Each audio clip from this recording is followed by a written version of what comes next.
Maintenant, on va donner la parole à Hippo, juste à côté de moi, pour une petite chronique qui s'appelle Les humains sont chelous. Tout à fait, les humains sont chelous. Alors, eh bien je commence. Et oui, donc les humains sont chelous. L'humanité est tarée, détraquée, ch'tawinx, complètement sbinguinze.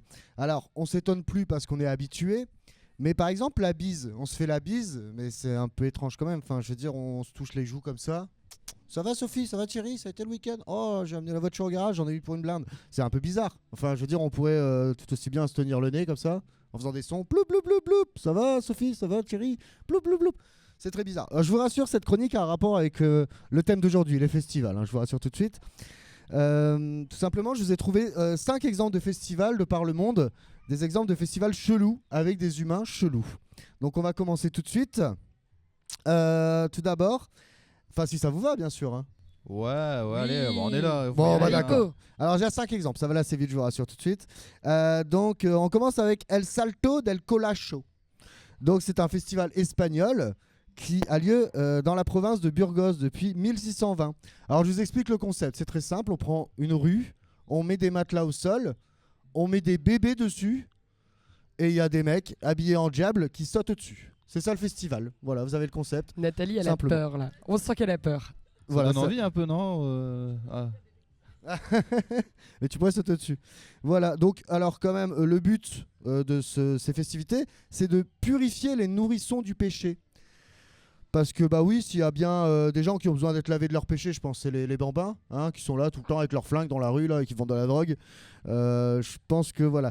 Donc quand même, les festivités se terminent par une pluie de pétales de rose lancés sur les nouveau-nés avant qu'ils ne soient rendus à leurs parents. Parce qu'on n'est quand même pas des salauds. Même si je pense qu'il y en a certains qui doivent avoir 2-3 petits coups de godasse dans la gueule, peut-être. Voilà, ça c'est El Salto del Colacho. On enchaîne tout de suite avec le festival de la lutte des doigts de pied à Ashbourne, en Irlande. C'est vrai, ça existe. Ça existe tout à fait. Donc en Irlande, à la fin de l'été, se tient la lutte des doigts de pied dans la ville d'Ashbourne.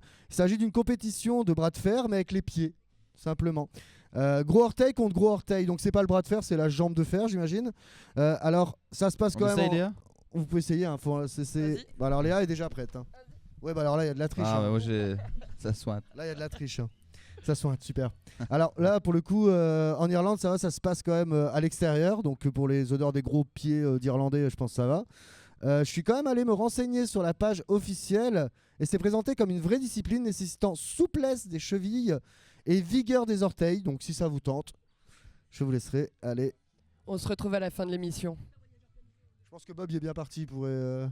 Je sais pas. On peut toujours essayer, mais On bon. peut toujours essayer. Ensuite, troisième exemple, on a le Festival Gastronomico del Gato. Alors, il y a le mot gastronomique, donc on se dit que c'est pas mal. Gato, c'est chat, bien sûr, en espagnol. Donc, ça a lieu chaque année à Cañete, au sud de Lima, au Pérou. Le festival a lieu au mois de septembre. Et en gros, ben, on bouffe des chats.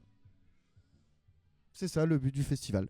Donc, on sacrifie pour l'occasion une cinquantaine de chats, ce qui est assez raisonnable. Je pense qu'on compare à tout ce qu'on bute pour chaque fête de la saucisse, j'imagine.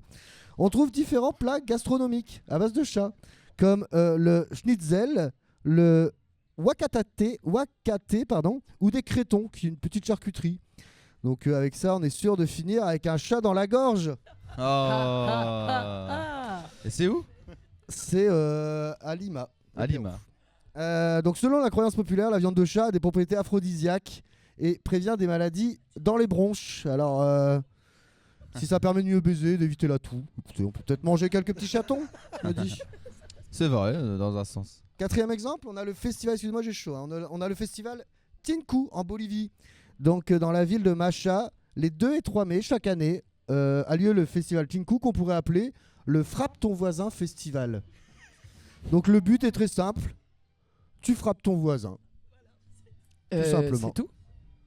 Moi, c'est que Oui, des bah, personnes âgées non plus. Je pense que ça picole Pas un du peu tout. aussi quand même. C'est Mais... pas- Oui, je pense. C'est jusque quel âge ce festival Bon, bah alors je sais ça, j'ai pas eu assez de renseignements, mais je suis Ah. quand même, malgré tout, j'ai regardé des vidéos de l'événement, ça ressemble à ce que vous imaginez, des Boliviens qui se mettent des grosses mandales en fait. C'est sympa. Alors c'est en fait une tradition très ancienne où on offre du sang à la déesse Pachama, visiblement, afin d'espérer une bonne récolte.